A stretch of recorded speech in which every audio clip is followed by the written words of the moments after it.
안녕하십니까. 언론 담당관 박경환입니다. 잠시 후 시장님께서 입장하시면 2023년 출입기자단 신년 간담회를 시작하겠습니다.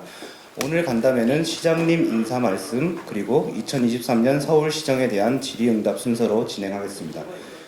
질문 시에는 공정하게 기회를 좀 나누기 위해서 한 번에 가급적 하나씩만 질문해 주시고요. 다른 주제는 또 궁금하신 질문이 있으시면 관련된 주제를 다른 분이 질문을 하실 때 추가로 손을 들어 질문하시면 보다 좀 효율적인 질의응답이 되지 않을까 생각합니다.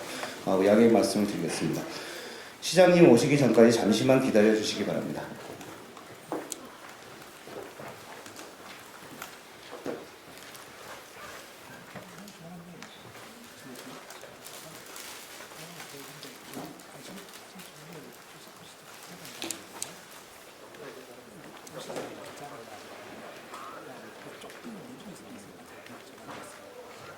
끝나고 바로 가겠습니다. 감사합니다.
안녕하십니까. 언론 담당관 박경환입니다. 출입기자단 신년 간담회라는 뜻깊은 행사의 사회를 맡게 돼서 무척 기쁘게 생각합니다.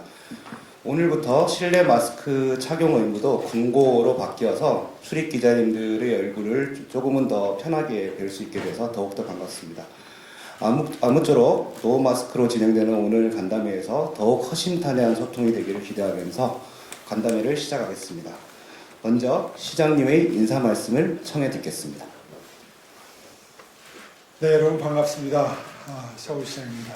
먼저 신년 기자간담회에 참석해 주신 모든 기자분들께 감사의 말씀을 드립니다. 민선 8기 서울시가 출범한 지 어느덧 7개월이 흘렀습니다. 서울시가 지향하는 약자와의 동행이라는 시정 핵심 가치를 완수하기에는 많이 부족한 시간이었지만 여기 계신 기자님들이 많이 꾸짖어 주시고 또 격려도 해주신 덕분에 동행 매력 특별시를 향해서 본격적으로 도약할 수 있는 준비를 이제 어느 정도 마무리했다 이렇게 판단하고 있습니다. 올해 2023년은 동행 매력 특별시 서울을 향해서 본격적으로 도약하고 비상하는 원년이 될 것입니다. 올 한 해도 민생 한파가 더욱 거세질 것으로 전망이 되지만 그동안 탄탄히 다져온 분야별 정책 기반을 토대로 사회 안전망을 보다 튼튼히 하면서 지역 경제를 활성화시키고 서울의 경쟁력을 높이기 위해서 최선의 노력을 다해 나가겠습니다.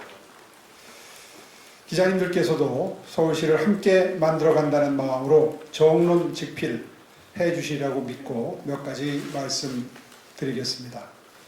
오늘부터 마스크 착용 의무가 부분 해제됐습니다. 마스크 의무화가 시행된 지 840일 만에 대중교통과 의료복지시설을 제외하면 마스크를 이제 벗을 수 있게 됐습니다. 3년이 넘는 시간 동안 지속되어 온 코로나19는 대한민국에 큰 상처를 남겼습니다. 비대면 특수를 누려서 번창한 업종도 물론 있겠지만 민생경제의 실핏줄인 소상공인과 자영업자들은 말로 형용할 수 없는 고통 속에 내몰려왔습니다. 또 경기 악화, 고용 한파로 청년들을 비롯한 많은 시민들이 어려움을 겪어야 했습니다. 마스크를 벗고 포스트 코로나 일상으로 새롭게 발걸음을 내딛는 지금이야말로 우리 사회 약자들의 손을 더욱더 꼭 잡아야 한다는 생각입니다. 특히 올해는 1960년대 이후 처음으로 1%대의 경제 성장이 예측됩니다. 민생 한파가 장기화돼서 빈곤층부터 추락하기 전에 약자를 위한 안전망을 확고히 해야 하겠습니다. 그래서 올해 서울시는 생계와 주거 걱정 없는 약자 동행 특별시라는 정책 기조를 대대적으로 강화해 나아갈 생각입니다. 서울시의 약자 동행 정책의 상징과도 같은 안심소득의 실현 가능성과 객관성을 높이기 위해서 시범사업 참여 가구 수를 2배 확대하고 반지하, 옥탑방, 고시원, 판잣집, 비닐하우스 등 최저 주거 수준에도 못 미치는 주거 취약계층을 위한 촘촘한 주거 안전망을 만들어 나가도록 하겠습니다. 아울러서 청년, 장애인, 중장년 세대를 위한 맞춤형 지원 대책을 본격 시행해 나가겠습니다. 눈에 보이지 않는 부분도 소홀히 할 수 없습니다.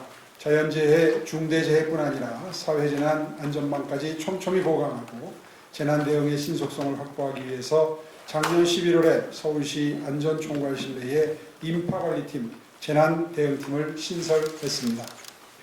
첨단 기술을 활용한 스마트 인파 관리 기법을 서울 전역으로 확대하는 등 이태원 참사와 같은 가슴 아픈 사고가 되풀이되지 않도록 철저하게 대비하도록 하겠습니다. 노후 도시인프라 전반에 대해서 선제적으로 안전점검을 하고 강남역, 광화문, 도림천 일대를 시작으로 대심도 빗물 배수 터널도 설치할 계획입니다. 이렇게 탄탄하게 기반을 다지면서 서울의 매력을 높여서 도시 경쟁력을 높이고 경기 침체를 벗어날 프로젝트도 준비하고 있습니다. 바로 한강 르네상스 2.0입니다. 4달 중에 대대적으로 추진 계획을 발표하고 자세한 내용을 설명드리도록 하겠습니다. 스포일러가 될 수 있기 때문에 오늘은 이렇게 주된 취지만 말씀을 드리도록 하겠습니다. 그리고 민선 8기 서울시의 핵심 시정 철학인 동행 매력 특별시 관련 사업들을 본격적으로 추진하기 위해서 저는 올해 신년 직원조례에서 창의 행정을 제안했습니다. 서울시 직원들이 퍼스트 무버가 돼서 적극적으로 새로운 아이디어를 제안하고 도전해보자는 내용입니다. 그동안 직원들의 창의적인 아이디어로 시행된 사업들 중에 대표적인 성공 사례로 반포대교 달빛 무지개 운수, 쪽방촌 동행식당, 올빼미 버스 등을 들 수 있겠습니다. 저는 창의행정이 동행 매력특별시 서울로 가는 훌륭한 엔진 될 수 있을 것으로 기대하고 있습니다. 사실 작년까지만 해도 예산을 비롯해서 모든 정책을 제 뜻대로 펼치기 힘든 측면이 있었습니다. 올해 2023년은 동행 매력특별시 서울을 향해서 본격적으로 시동을 거는 해인 만큼 서울시가 열정을 가지고 빈틈없이 준비한 좋은 정책들이 지속되고 확산되도록 출입기자 여러분도 힘을 모아주시기를 부탁드리겠습니다. 감사합니다. 지금부터 질의응답 시간을 갖겠습니다. 질문이 있으신 기자님들께서는 손을 들어주시면 마이크를 전달해 드리겠습니다. 문화일보 김군찬 기자님.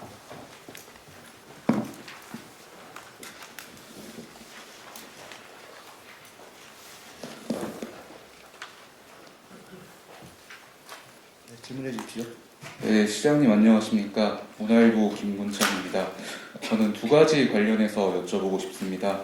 우선 마포 소각장 신설 문제입니다. 현재 마포 소각장 신설 문제는 교착 상태인데 어떻게 이 문제를 풀어나가실 예정이며 노원구 등에서는 기존 소각장을 현대화하면 소각 용량을 늘릴 수 있다는 의사를 내비친 것으로 알고 있는데 마포구 이외에도 다른 후보지로에 선회하는 등의 그런 방안은 여전히 고려를 하고 계신지 궁금합니다. 그 다음 질문은 전장현 관련한 질문인데요. 다음 달 2일에 면담 예정도 있는데 우선 서울시가 전장현 측에 요구할 사항은 무엇인지 궁금하고 반대로 전장현이 요구하는 이동권 보장과 탈시설 관련해서 서울시는 어떤 입장을 밝힐 예정인지 궁금합니다. 네, 좋은 질문 감사합니다. 마포 소각장 문제가 교착 상태다 이런 표현을 써주셨는데 저는 전혀 교착 상태라고 생각하지 않습니다. 어떤 의미에서 교착 상태라고 보고 계신지 모르겠는데요. 주민 설명회도 지금 처음에는 조금 좀 갈등이 있었습니다만 잘 진행되고 있고요. 고양시와의 관계에서도 별도의 사실 한꺼번에 할 수도 있었던 주민 설명회인데 별도로 개최를 해달라는 요청을 받고 별도로 개최를 해서 지금 또 추가로 필요한 만큼 설명해달라는 말씀을 듣고 그대로 하고 있다고 보고를 받고 있습니다. 마포구청에서는 이제 전처리시설을 만들어서 미리 선별을 좀 해내면 쓰레기를 좀 선별해내면 소각장 용량을 좀 줄일 수 있지 않겠나 하는 대안을 제시를 했는데요. 거기에 대해서도 전처리시설을 만들면 얼마나 줄일 수 있을지에 대한 그 비율에 대해서도 물론 좀 논쟁이 있지만 설사 전처리시설을 가동할 수 있다 하더라도 그게 해법이 되지 않는다는 것이 전문가들의 견해입니다. 왜냐하면 전처리시설에서 분리를 해낸 물량만큼을 또 다른 지자체로 가져가서 처리를 해야 되거든요. 그게 이제 광주 소각장의 사례인데 그거를 옮겨서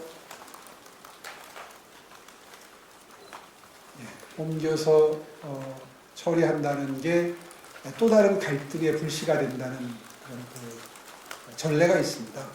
그렇기 때문에 전처리 시설을 활용한다는 게 해법이 될 수 없다는 거고요. 또 한 가지는 전처리 시설 자체가 굉장히 분진, 또 악취, 또 시설 주변의 주민들이 제일 꺼려하시는 게 차량이 드나드는 거거든요. 근데 그 차량 드나드는 문제 이런 건 전혀 해결이 안 됩니다. 그래서 사실 대안이라고 제시를 했습니다만 서울 입장에서 보기에는 바람직한 대안으로 보기 힘든 대안이다. 그렇게 볼 때 당초 계획을 그대로 추진하는 것이 원한대로 추진하는 것이 꼭 필요한 상황이고요. 그 절차 진행에 있어서는 전략, 환경영향 평가라든가 주민 설명회라든가 이런 것들이 지금 원래 계획대로 잘 차근차근 진행이 되고 있습니다. 마포 주민 전체에 영향을 미치는 것도 아니고 상암동, 그 중에서도 특히 일부 지역에만 영향이 있다는 주장인 만큼 그 부분에 대해서 마포구의 전형적인 자세 전환을 촉구하고 또 주민 여러분들의 협조로 당부드리는 바입니다. 전장현 문제에 대해서는 당연히 서울시가 전장현 측에 요청할 것은 더 이상 지하철 지연을 수반하는 형태의 시위를 이제는 용인할 수 없으니 앞으로는 자제해달라 하는 요청을 드리는 게 가장 중요하겠죠. 저는 전장현이 사회적 약자라고 생각지 않습니다. 오히려 예측하지 못한 상황에서 지하철 운행이 지연됨으로써 불가 예측적인 손해와 손실을 보시는 시민 여러분들이 사회적 약자죠. 장애인분들이 약자인 건 분명한 사실이지만 그 뒤에 말씀하시는 거 다 들리거든요.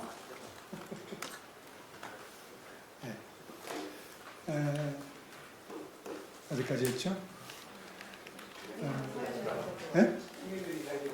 시민들이 사회적 약자입니다. 그런 의미에서 더 이상 지하철 지연을 수반하는 그런 형태의 시위는 더 이상은 용인될 수 없습니다. 실제로 사흘 전에 나온 BBC 방송을 보니까 장애인 이동권 관련해서 전장현의 요구사항이 지나친 바가 있다는 취지의 보도가 눈에 띄었는데요. 그 기사에 의하면 런던의 지하철이나 뉴욕의 지하철은 장애인들이 이동하는데 사용하는 그 엘리베이터, 승강기가 설치되지 않은 비율이 69%, 71% 정도 된다고 나와요. 그러니까 평균에서 한 70% 정도의 지하철 역사가 장애인들이 엘리베이터를 타고 접근하기가 어렵다는 이야기죠. 그런데 비해서 저희는 이 승강기가 설치되지 않은 비율이 한 5% 정도 되는 걸로 지금 통계 수치가 나옵니다. 그러니까 서울시의 지하철이 결코 국제적인 기준에 비추어서 낮은 수준은 아닙니다. 또 그것도 내년까지는 전부 설치해드리겠다는 약속을 했고 잘 진행이 되고 있습니다. 그런 상황에서 장애인 이동권을 근거로 해서 지하철을 이용한 지하철 지연을 수반하는 그런 형태의 시위라는 것은 이제 더 이상 시민 여러분들이 용인하기 힘든 정도에 이르렀다. 이렇게 이야기를 해도 과언이 아니고요. 또 한 가지는 그래서 전장현은 이제 초점을 바꾸고 있습니다. 이른바 장애인 권리 예산으로 이름을 붙이긴 했지만 거기에 대해서는 찬반 양론이 있는 탈시설 예산이 한 70-80%를 차지합니다. 다시 말해서 전장현이 지금 요구하면서 지하철을 지연시키고 있는 것은 탈시설 예산을 본인들이 원하는 만큼 정부가 작년에 예산에 편성해 주지 않았다. 이렇게 요약해서 말씀드려도 틀리는 이야기가 아닙니다. 서울시는 그동안 이제 한 10년 정도 탈시설 예산을 충분히 반영했기 때문에 서울시의 탈시설 예산이 부족하다는 말은 더 이상 안 나옵니다. 그렇다면 논리적으로 매우 모순되는 시위 행태지요. 정부가 편성해 주기를 바라는 탈시설 증액 예산을 올해 예산에 반영을 해주지 않았다고 해서 서울시의 지하철을 세우는 형태의 시위가 이제 더 이상 용인돼서 되겠습니까? 저는 그날 이런 논리적인 모순을 지적하고자 합니다.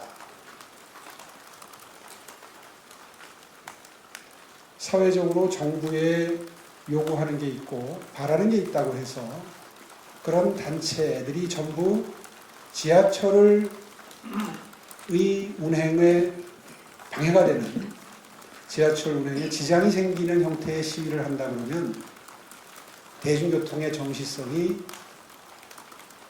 파괴되는 것은 물론이고 사회적인 기본 질서가 유지되겠습니까? 그래서 여러 차례 냉각기를 가지자는 표현도 하고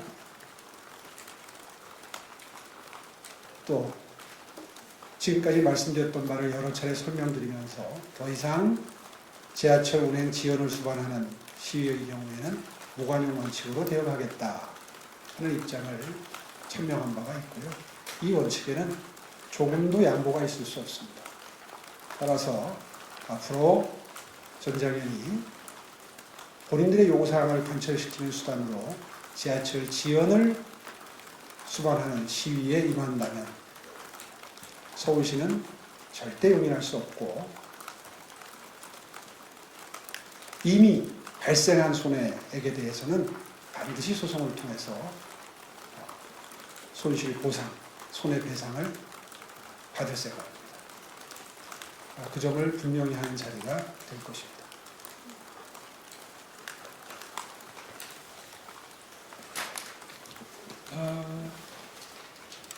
그래서 이번 그 만남의 경우에는 앞부분이 될지 뒷부분이 될지 모르지만 전장현과 입장을 달리하는, 다시 말해서 탈시설에 대해서 오히려 반대하는 장애인 단체도 있거든요.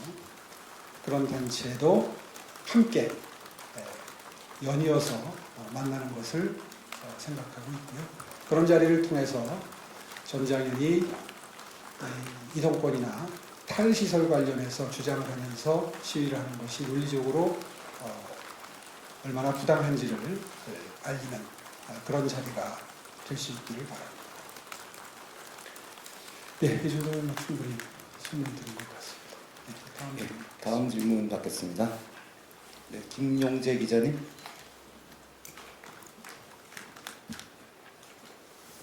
네, 시장님 새해 복 많이 받으세요. 저 헤럴드 경제 김용재 기자입니다.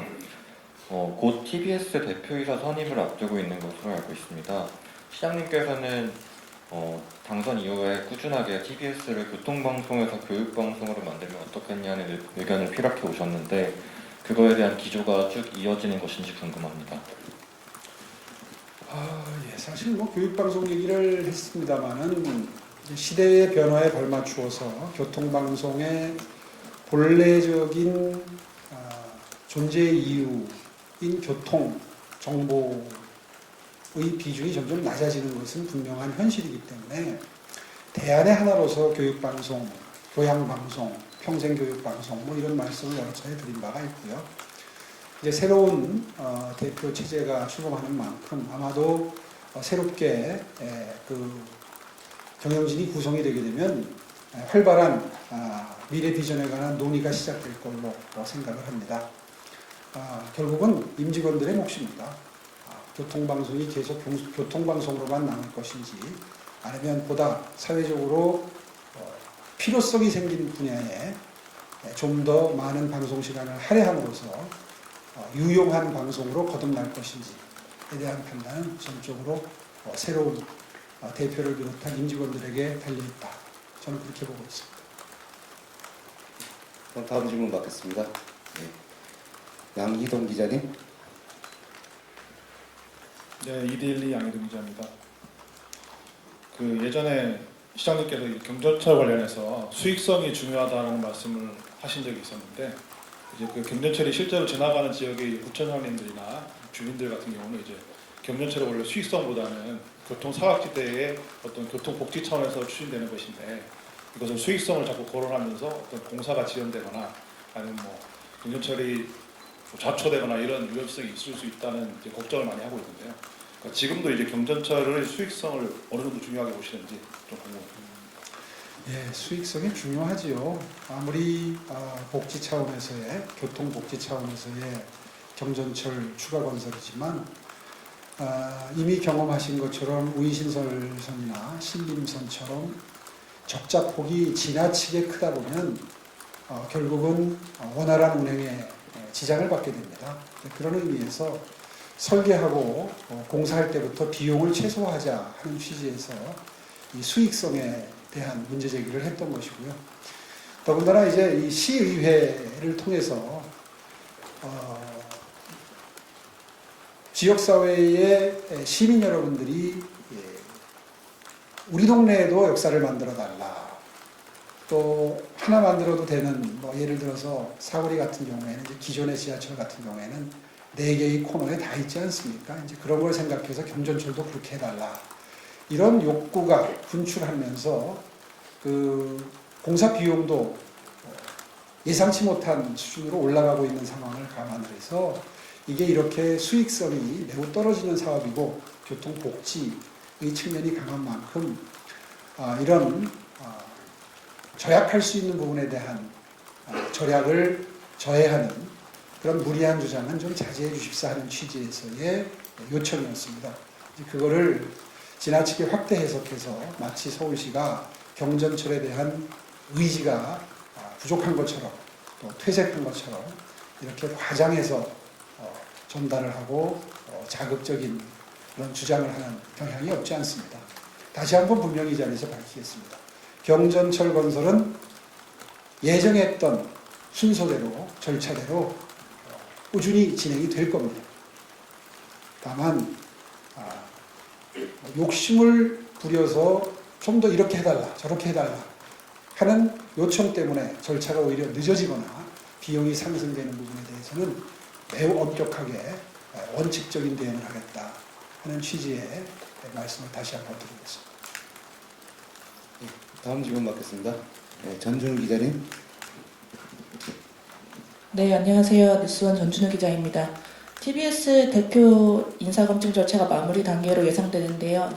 최종 후보 3명 중에 누굴 임명할지 결정을 하셨는지 궁금하고, 방송인 김어준 씨가 작년 연말 하차 방송부터 시장님한테 여러 메시지를 보냈는데 시장님도 뭐 말씀하실 부분이 있으면 한 말씀 부탁드립니다. 그리고 저 하나 추가로 질문해도 되나요? 네.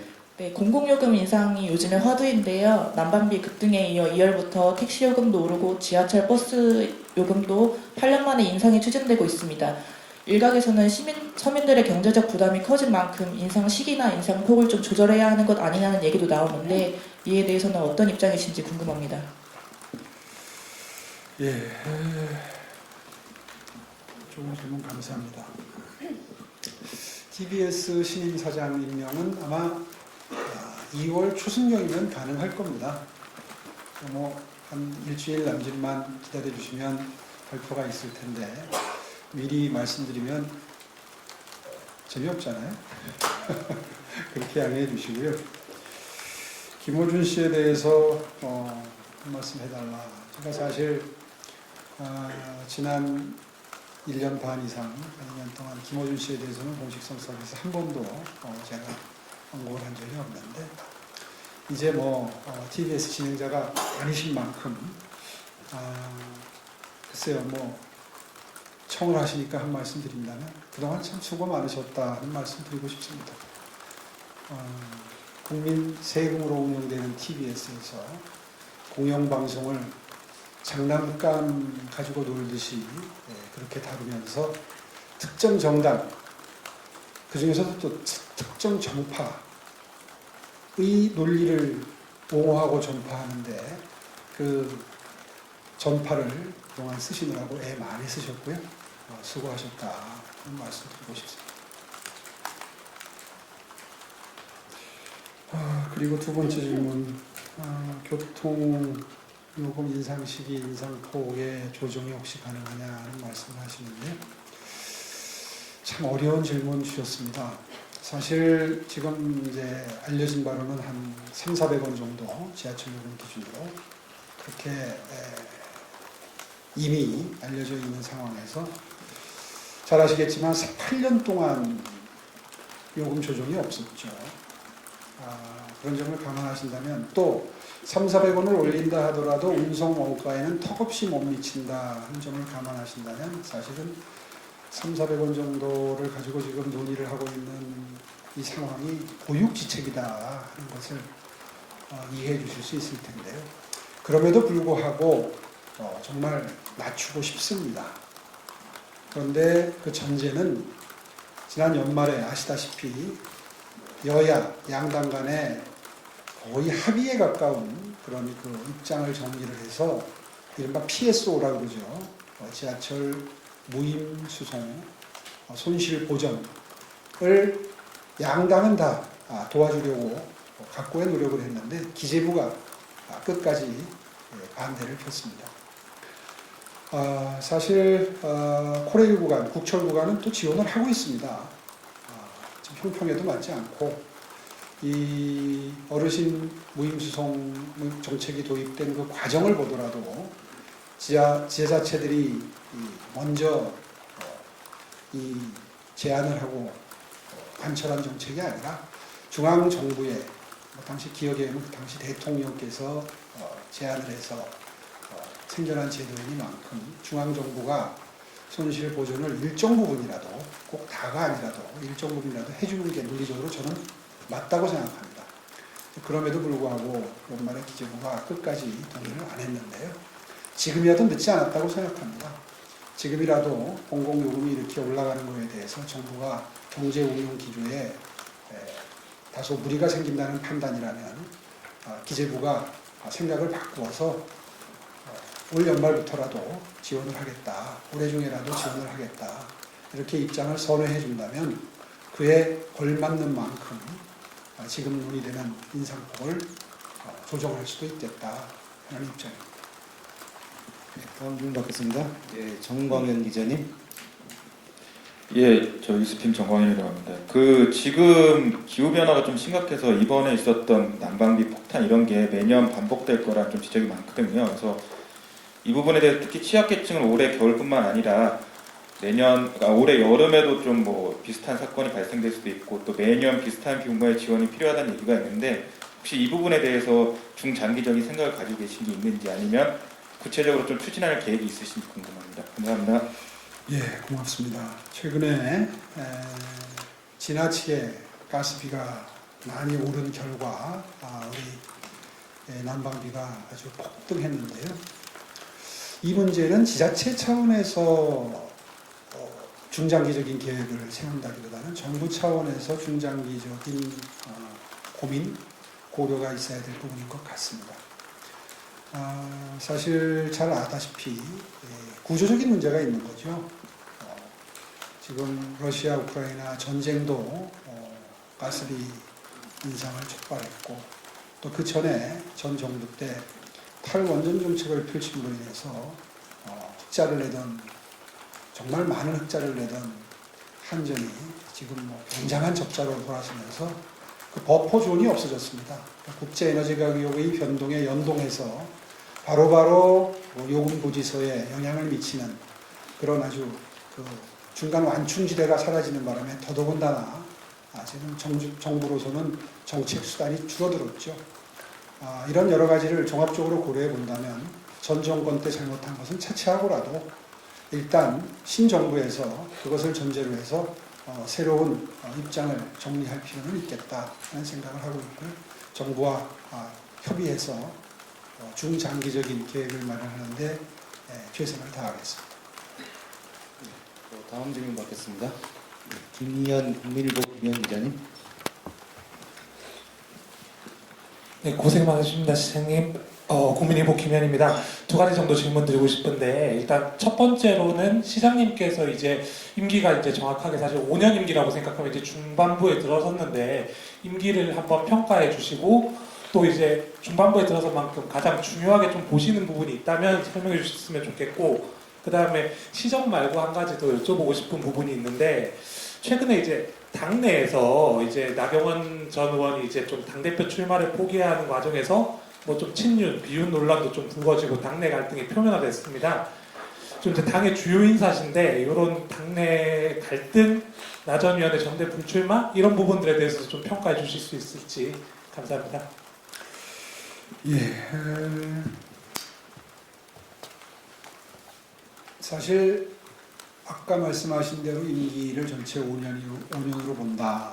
벌써 중반부다. 그런 표현을 써주셨는데 그런 말씀을 들으니까 마음이 갑자기 급해지네요.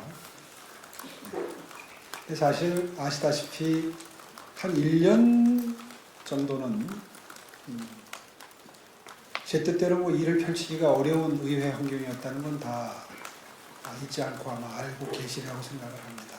그런 의미에서 보면 사실 제대로 미래 비전을 실현시키기 위한 여러 가지 정책을 구체화할 수 있고 이제 결국은 이런 예산을 가지고 하는 건데 예산까지 반영된 것은 이제 올해 1월 1일부터가 처음이다. 이렇게 말씀드려도 또 틀린 말은 아니죠. 그런 의미에서 아까 제가 모두 인사 말씀에 올해가 이제 일을 제대로 하는 원년이다 라는 말씀을 드렸는데 올해가 그 원년이다 하는 마음가짐으로 임하겠습니다. 실제로 모두 말씀에서 강조해서 말씀드린 것처럼 특히나 올해는 경제가 어렵기 때문에 약자와의 동행이 정말 중요한 서울시의 정책 기조가 될 것 같고요. 오늘 아침 뉴스에 많이 반영이 됐지만 자립준비 청년들이라든가 시설보호 아동이라든가 누가 보아도 사회적인 약자고 보듬어야 되고 배려해야 될 그런 서울 시민들의 경우가 아마 서울시의 정책의 최우선 배려 대상이 되지 않을까 생각합니다. 약자와의 동행은 계속될 겁니다. 그게 가장 중요하다고 저는 생각을 하고요. 그다음에 이제 최근에 당내 사정에 대해서도 질문을 주셨습니다. 뭐 불행인지 다행인지 하여튼 조금 갈등 국면은 정리가 된 듯해서 당원의 한 명으로서 굉장히 다행스럽다고 생각을 합니다. 실제로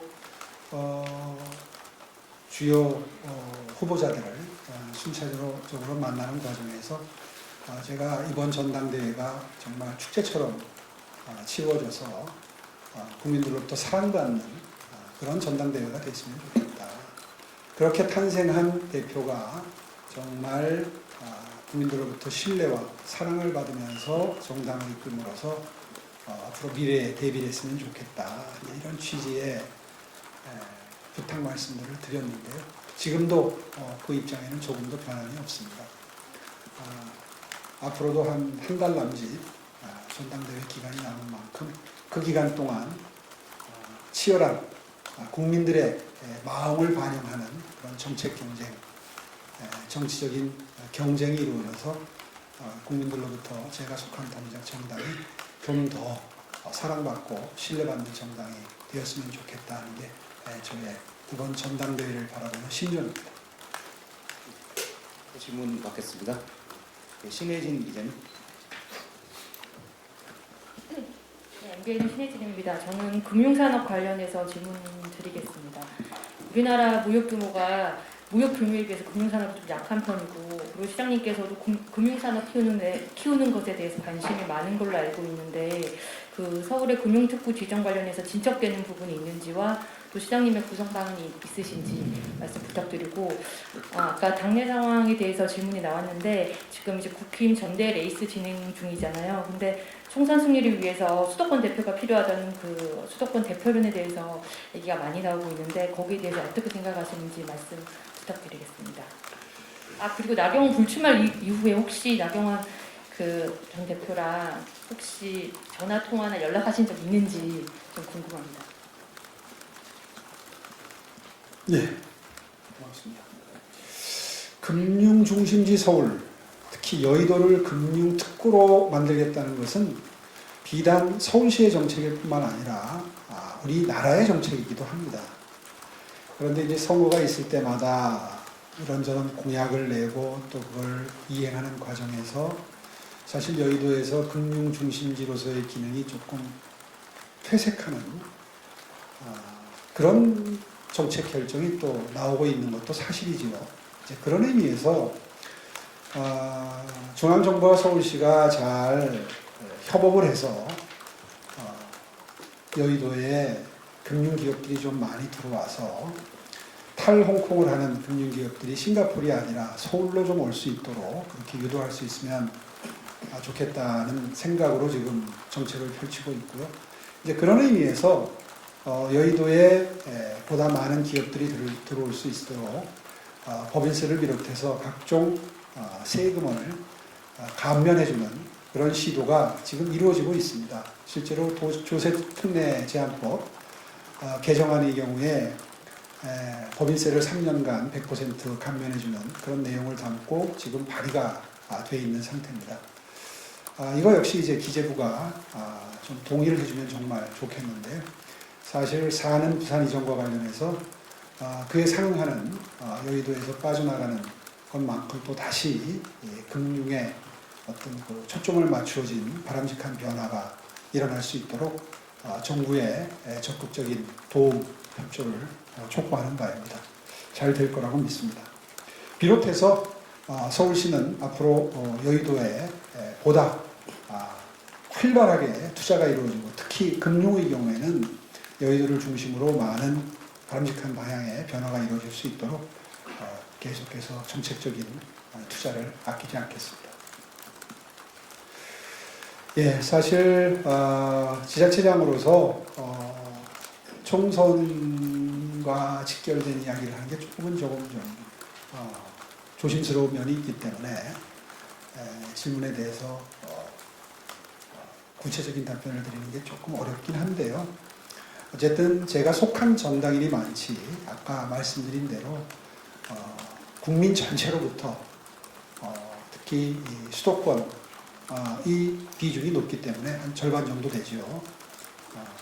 아무래도 수도권에서 사랑받을 수 있는 그런 후보가 되면 그게 바람직하겠죠. 그런 의미에서 치열한 경쟁이 있기를 정말 진심으로 바랍니다. 나경원 후보하고는 통화했습니다. 했고 제가 좀 만났을 때 조금 좀 신중론을 폈거든요. 좀 말렸습니다. 상황이 이렇게 된 이상 글쎄 이번에는 좀 쉬는 게 어떠냐 그런 권유를 사실 했는데 본인이 이제 그 선택을 하고 나니까 저한테 전화해서 말씀해 주신 대로 했습니다. 이런 취지의 말씀도 있었고요. 그래서 현명하게 잘 결정했다 이런 말씀 드리는 통화를 한번 했었습니다. 어떻게 용케 그걸 또 질문을 하시네요. 네, 이상입니다. 다음 질문 받겠습니다. 예, 매일경제 박지환 기자님. 예, 선생님 안녕하세요. 매일경제 박지환 기자입니다. 첫 번째로 일단 행안부에서 지금 시민단체 보조금 부정수급 관련돼서 지자체에게 전수조사를 하고 이제 2월 중에 보고를 하는 것으로 파악을 하고 있는데요. 지금까지 서울시에서 조금 파악한 상황이 좀 어떻게 되고 있는지 또 행안부랑 별개로 조치를 취하실 계획이 있는지를 여쭙고 싶고요. 두 번째 거는 좀 간단하게 여쭙겠는데 행안부 업무보고에서 이제 재난 상황에 관련돼서 지자체장에게 재난 선포권이라든지 이런 권한들을 좀 많이 넘겼는데 이거에 대해서 행안부가 좀 지나치게 지자체에게 책임을 넘기는 거 아니냐라는 지적도 좀 있어서 이 부분에 대해서는 좀 어떻게 생각하시는지 여쭙겠습니다. 예, 시민단체 보조금 전수조사 관련해서는 제가 아직까지 구체적으로 어떤 준비를 하고 있는지 이 사안만 별도로 챙겨보진 못했습니다. 그 이유는 이미 서울시는 지난 2년 반 이상 기간 동안 이 보조금 문제에서는 아주 집중적으로 검토를 해서 비정상의 정상화랄까요? 서울시 바로 세우기를 통해서 충분히 반영을 했기 때문에 별도로 신경을 못 썼는데요. 별게 있을까 생각을 했기 때문에 챙기질 않았는데 이번에 질문을 계기로 해서 한번 챙겨보도록 하겠습니다. 죄송합니다. 오늘은 답변 드리기가 좀 어렵겠습니다. 그리고 이번 지난 헬로윈 참사 관련해서 행안부에서 재발 방지를 위한 여러 가지 대안을 제시했는데 저는 비교적 종합적으로 잘 정리된 방안이라고 생각합니다. 물론 재난 선포권을 지자체장에게 넘긴 것이 지자체로 미루는 것이냐 이런 논의가 언론에서 있는 걸 봤습니다만 저는 그렇게 생각지 않습니다. 차라리 책임을 물을 거라면 권한도 확실하게 주어서 확실하게 예방책도 마련하고 또 재해가 벌어졌을 때 대응하는 것도 책임지고 대응할 수 있도록 해준다면 오히려 효율성 측면에서 실효성 측면에서 더 진일보된 제도가 아닌가 그런 생각을 하고요. 무엇보다도 서울시도 재난 예측 예방부터 사고 발생 후에 사후 구제에 이르기까지 일련의 절차를 지금 다 종합 점검하고 있습니다. 아마 빠른 시일 내에 이제 거의 막바지 단계에 왔는데요. 정부 발표도 있었던 만큼 시자치구 합동회의를 통해서 마지막으로 정리한 다음에 다음 달 내로는 저희 정리된 내용을 서울시 차원에서 바뀌게 되는 변화되는 내용을 또 다시 한번 발표하도록 하겠습니다. 다음 질문 받겠습니다. 예, 권혁진 기자님. 서울항 조성 사업에 대해서 좀 질문드리는데요.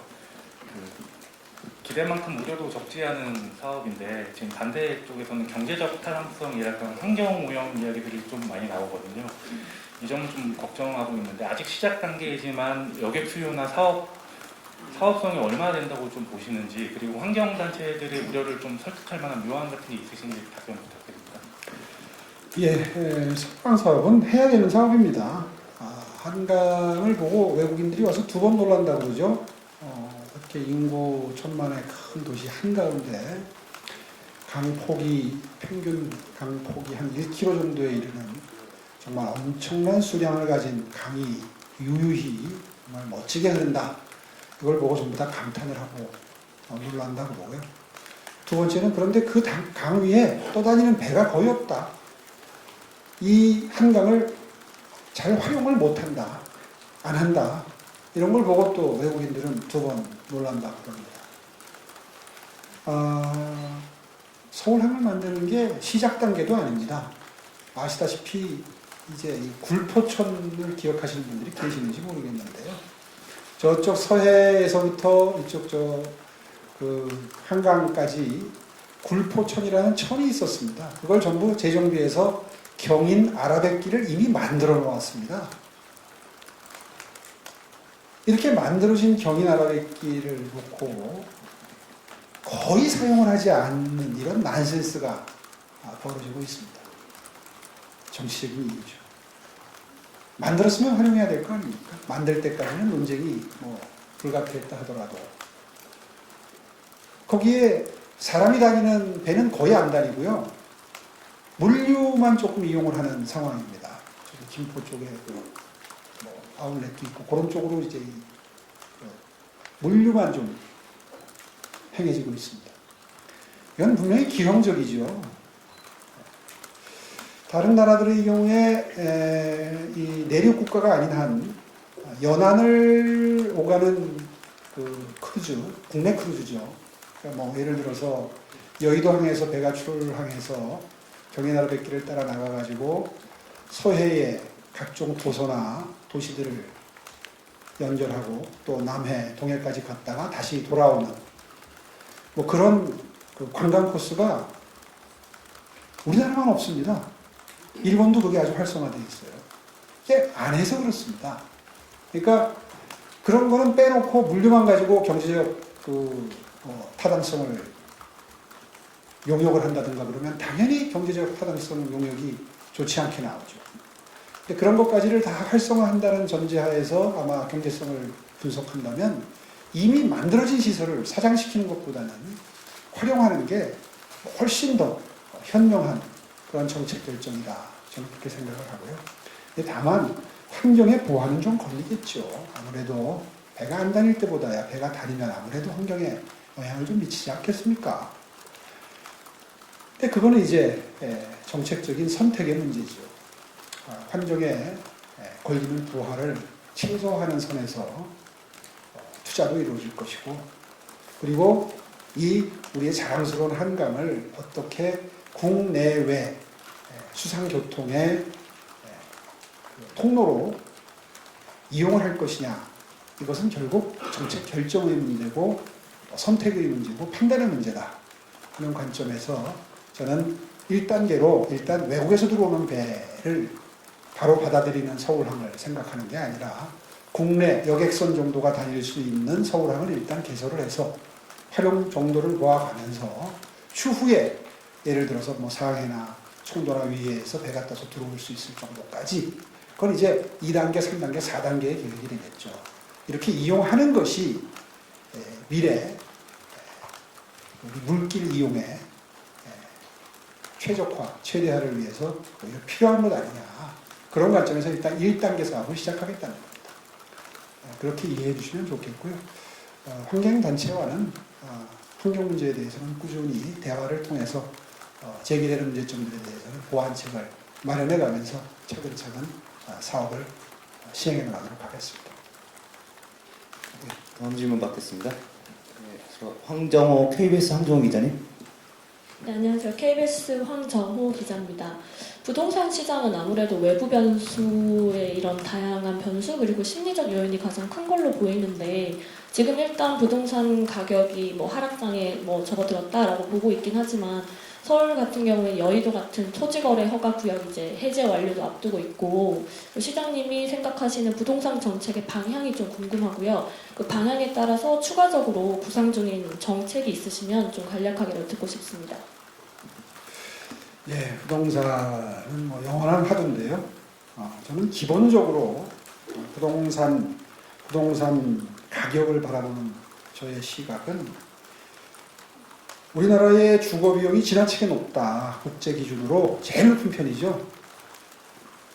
이렇게 높은 주거비는 결국 높은 부동산 가격으로부터 나오는데 부동산 가격이 이렇게 높게 되면 양극화 해소에는 가장 큰 걸림돌이 됩니다. 실제로 양극화라는 것은 빈부격차라는 것은 자산격차와 소득격차로 나누어지는데 부동산 가격이 폭등하면 강남이 더 올라가기 때문에 격차가 커지면서 자산격차가 켜진다. 또 부동산 가격이 높아지면 전세, 월세 비중이 높아지면서 생활비에서 차지하는 비중이 높아지면서 가용할 수 있는 재원이 부족하게 되고 가계의 경우에 가계를 기준으로 볼 때 그렇게 되면 주거비가 높아짐으로써 오히려 경제의 선순환 구조에도 크게 악영향을 미치는 그런 요인이 된다. 그리고 가처분 소득이 줄어들게 된다. 뭐 여러 가지 생활비가 들어가는데 주거비가 높으면 가처분 소득이 다른 가처분 소득 부분이 줄을 수밖에 없죠. 그렇기 때문에 부동산은 어떻게든 잡아야 하고 정말 낮을수록 좋다고 저는 생각을 합니다. 그래서 여러 번 제 입장을 적어도 그렇다고 해서 너무 낮추게 되면 경착륙을 하게 되면 경제 운영 기조에 주름살이 될 수 있는 요소들이 많기 때문에 이 정보 하에서 안정적 하향 추세를 지속적으로 유지, 관리해서 이른바 부동산 가격 연착륙을 통해서 문재인 정부 초기 정도까지는 되돌아가야 하고 뭐 백보를 양보해서 물가가 많이 올랐기 때문에 물가 상승률 정도를 반영한 문재인 정부 초기의 부동산 가격 정도로 회귀하는 것이 바람직하기로는 제일 바람직하다. 이런 입장을 견지하고 있는 것이고요.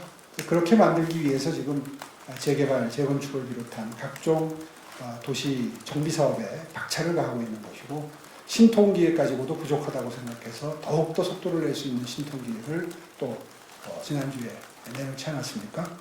그런 것이 바로 이런 저의 철학을 바탕으로 한 그런 정책 결정이다. 또 거기에 더해서 경제 형편이 어려운 분들에게는 또 그에 걸맞는 차별화된 부동산 상품들이 충분히 제공이 되는 것이 바람직하다. 예를 들어 토지 임대부 분양과 같은 이번에 이제 고독항일 지구의 500가구 조만간 사전 예약을 받는데요. 거길 비롯해서 상암이라든가 앞으로 꾸준히 물량을 늘려가면서 새로운 정책 상품으로 정착시키는 것이 제 임기 중에 꼭 필요한 일이다. 뭐 그런 점을 생각해서 사실 김원동 사장님을 모시는 것도 다 아마 알고 계실 겁니다. 거기에 대해서는 SH공사가 정말 의지를 가지고 새로운 유형의 주거를 공급함으로써 그 틈새 시장에 있는 분들에게도 똑같이 자산 형성의 기회를 드리면서 적은 비용으로 자산 형성의 기회를 드리는 것이 정말 필요하다 이렇게 보고요. 또 경제 형편이 거기에도 못 미치는 분들은 지옥고라고 그러죠. 반지하, 옥탑방, 고시원, 판자촌, 비닐하우스 같은 곳에 사시는 분들의 경우에 또 거기에 맞추어서 정책이 발표된 걸 기억하고 계실 겁니다. 이제 그렇게 해서 전 계층이 다 부동산에 관해서는 적어도 갈증이 없는 그런 서울시를 만들겠다 하는 게 제 기본적인 생각이라는 걸 다시 한번 강조해서 말씀드립니다. 앞으로 좀 더 정교하게 이런 정책들이 실효성 있게 실행될 수 있도록 추가적으로 보완하는 그런 정책 발표는 계속해서 이어질 겁니다. 다음 질문 받겠습니다. 네, 김지영 기자님.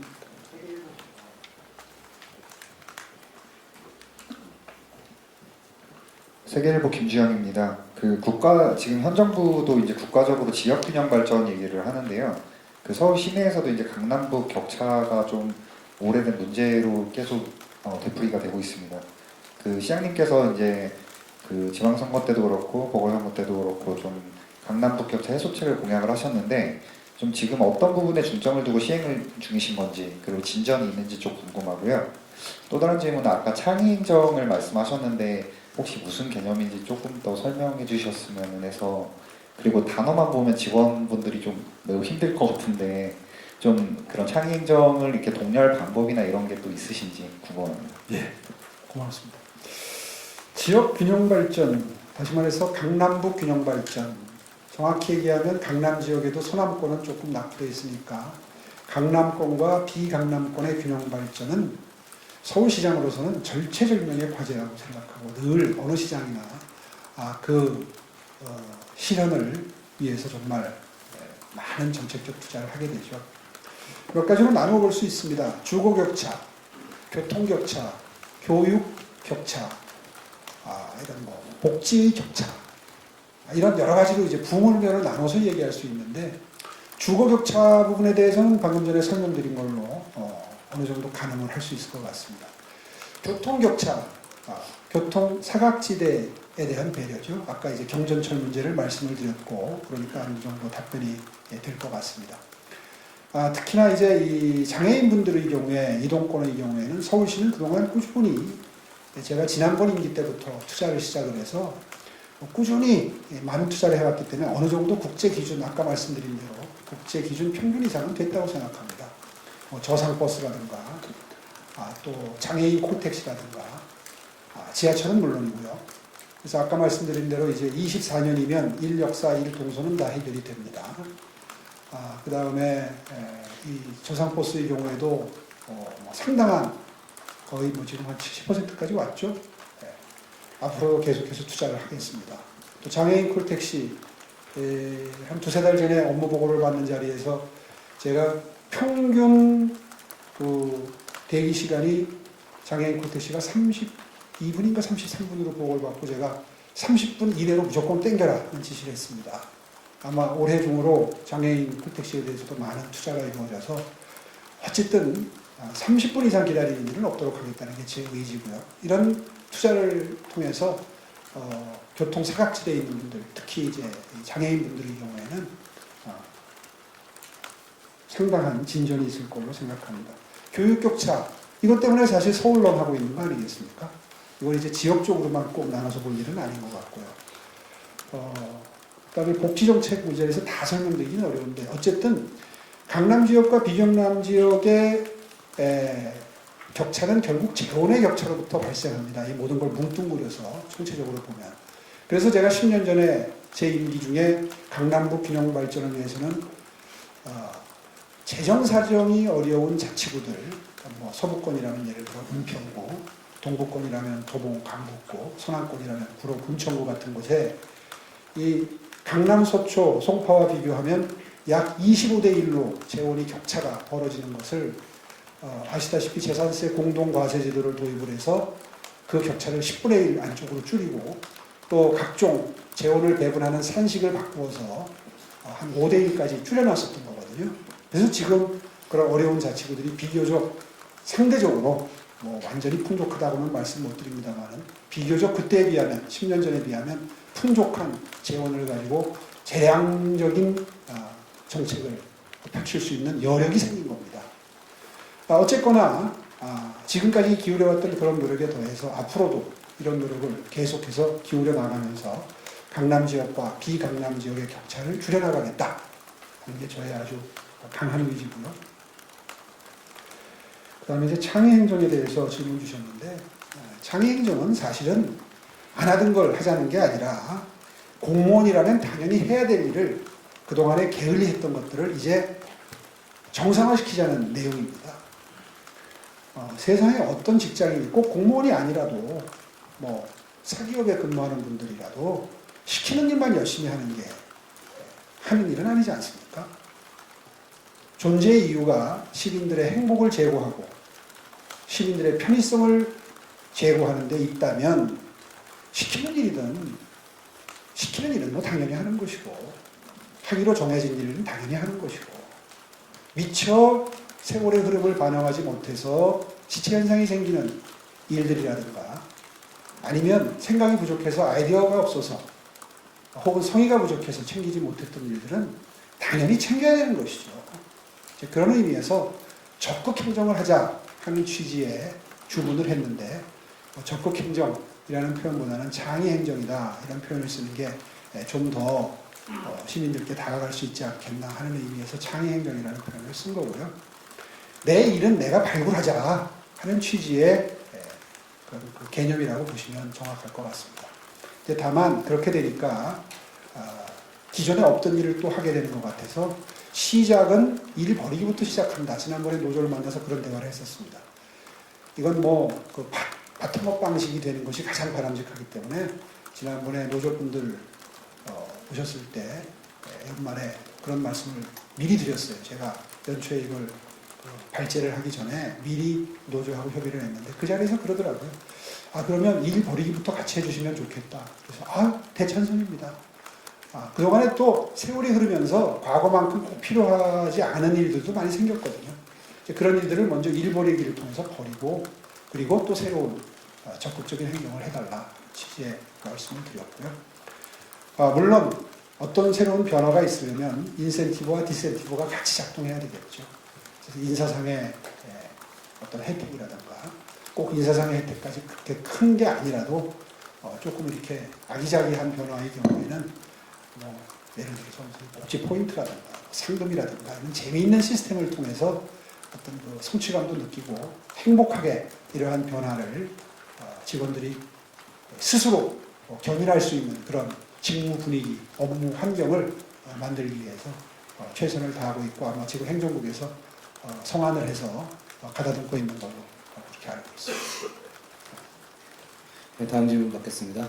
질문 없으십니까? 박용준 기자님. 네, 안녕하세요. 뉴스토마토 박용준입니다. 서울의 저출산 문제가 심각합니다. 출생률이 갈수록 낮아지는 상황에서 대책이 시급한데 지난번 싱가포르 육아도우미 사례 이외에 시장님이 생각하시는 주거나 보육 분야 대책이 있다면 말씀 부탁드립니다. 예, 저출생 문제는 시대의 화두죠. 그래서 4개 분야 28개 사업을 이미 엄마 아빠 행복 프로젝트라는 이름으로 발표를 해서 상당한 호응을 받은 바가 있습니다. 다만 예산이 반영되기까지는 시차가 좀 있었고요. 이제 비로소 예산에 반영이 돼서 어르신들이 돌보아 주시는 경우에 친척들이 돌봐주시는 경우에 드리는 서울형 돌봄비 제도를 비롯해서 키즈 카페 이런 그 아이들을 낳고 키움에 있어서 이건 정말 꼭 공공에서 해결해줬으면 좋겠다 하는 부분에 대해서는 하나하나 챙겨나가는 중입니다. 노키즈존들이 너무 많이 생겨나는 것 같아서 엄마 아빠 환영받는 엄마 아빠 VIP 존을 만든다든가 하여튼 낼 수 있는 아이들은 다 내서 일단 28개 사업을 시작을 했는데요.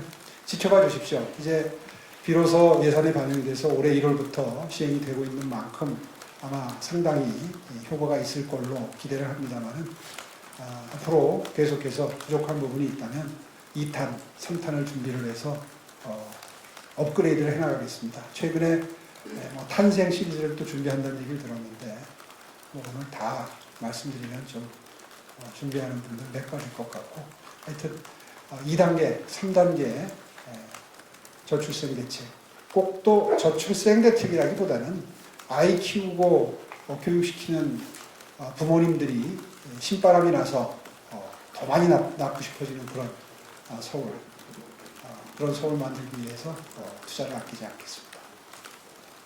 다음 질문 받겠습니다. 예, 코리아 헤럴드 손지영 기자님. 네, 안녕하세요. 저 코레일드 선정 기자라고 합니다. 올해 시장님께서 신년사에서 이제 전기차 충전 관련된 인프라 확충 이런 부분을 약속하셨고, 작년에도 이제 기후 변화 대응 종합 계획 통해서 이제 전기차 관련된 부분 목표치를 좀 제시를 해주셨는데, 좀 지금까지 재임 기간 동안 재임하신 기간 동안 이제 충전 인프라 확대 관련해서 그리고 전기차 보급 관련해서 좀 얼마나 그런 목표를 달성하셨다고 보시는지 올해 목표는 무엇인지 궁금합니다. 예, 전기차의 보급을 늘려야 된다는 것은 뭐 기본적인 서울시의 정책 기조이고요. 그런 의미에서 저는 전기차를 구매할 때 보조금을 드리는 것보다는 오히려 충전 인프라를 확충하는 것이 더 지름길이다 하는 지론을 가지고 있습니다. 그래서 제가 시장 취임 이후에 이 충전 인프라 확충에 중점을 두고 투자를 지속적으로 하면서 강조를 해온 만큼 많은 성과가 있었습니다. 급속 충전기의 경우에는 지금 2배 가까이, 2배 이상 드는 걸로 기억하고 있고요. 완속 충전기나 콘센트형 충전기의 경우에도 굉장히 많이 늘어났습니다. 콘센트형 충전기의 경우에는 없던 게 생겼는데 거의 10,000개 이상 보급이 됐다는 걸 제가 들은 것 같은데요. 이렇게 해서 충전이 수월해지고 충전의 편의성이 생기게 되면 오히려 전기차가 아닌 유형의 차량을 구입하는 것보다는 전기차 쪽으로 훨씬 더 수요가 몰릴 거고, 이제 그렇게 되면 점차 보조금을 낮추고 없애더라도 많은 수요가 있을 것이다. 결국은 그 편의성에서 승부가 난다. 저는 그렇게 생각합니다. 앞으로도 이 충전 인프라를 더욱더 확충하는데 투자를 아끼지 않겠습니다. 예정된 시간이 좀 지나고 있습니다만 한 분 정도만 질문 더 받겠습니다. 예, 파이낸셜 뉴스 이설영 기자님. 네, 안녕하세요. 파이낸셜 뉴스 이사랑 기자입니다. 오랜만에 뵙는데요. 모두 발언에서 잠깐 말씀해 주셨지만 다양한 정책들 좀 간단히 소개를 해주셨는데, 시장님께서 특별히 이제 관심을 갖거나 애정하는 정책들이 있을 것 같아요. 저희는 일반적으로 안심소득, 엄마 아빠 행복 프로젝트, 그런 어떤 신통기획 이런 것들이 이제 많이 떠오르는데, 올해 이제 그런 중점적으로 추진할 정책들 소개해 주시면. 글쎄요, 참 조심스러운 게 세 가지만. 세 가지. 이 자리에 지금 우리 각 실본부 국장님들이 다 배석해 계시는데, 다 내가 하고 있는 일들이 중요하고 의미가 있는데 거기서 꼭 세 개만 꼭 집어서 얘기하면 얼마나 맥이 빠지는 분들이 많으시겠어요. 그런 의미에서 제가 이 자리에서 굳이 세 개를 골라서 말씀드리는 건 조금 좀 자제하고 싶고요. 다만 큰 틀에서 제 관심사를 말씀을 드리면, 정말 저는 아까 말씀드린 대로 약자와의 동행이 정말 필요하다고 생각합니다. 우리 사회 최대의 문제가 빈부격차, 양극화의 문제라고 생각을 하고요. 대한민국이 좀 더 밝은 미래로 바람직한 의미에서의 발전을 해나가려면 이 양극화 문제는 정말 심혈을 기울여서 해소해야 될 문제라고 저는 정말 큰 원칙으로서 가지고 있고요. 거기에 해당되는 많은 변화가 있을 겁니다. 이제 약자 동행 지수도 만들어질 거고, 그렇게 되면 또 한 번 어느 정책에 더 중점이 주어질지가 그 지수 개발 과정을 통해서 드러나게 될 텐데요. 그렇게 해서 서울이 그동안 경기 침체, 또 코로나 이런 국면을 겪으면서 경제가 어려워진 많은 분들에게 희망을 드리는 그런 행정, 정책, 이 산실이 서울시다. 이런 평가를 반드시 받아낼 수 있도록 하겠습니다. 지금 마지막 질문이 좀 총괄을 하는 의미를 담고 있는 질문이었던 것 같습니다. 예정된 시간이 되어서 아쉽지만 여기까지 질의 답변을 마치도록 하고요. 마지막으로 시장님께서 마무리 말씀을 해주시겠습니다. 네, 갑자기 끝나는 느낌이 들어서 좀 그런데 꼭 질문하시겠다는 분 계세요? 네, 한 분 더. 예, 김민수 기자님. 특별한 건 아니고요.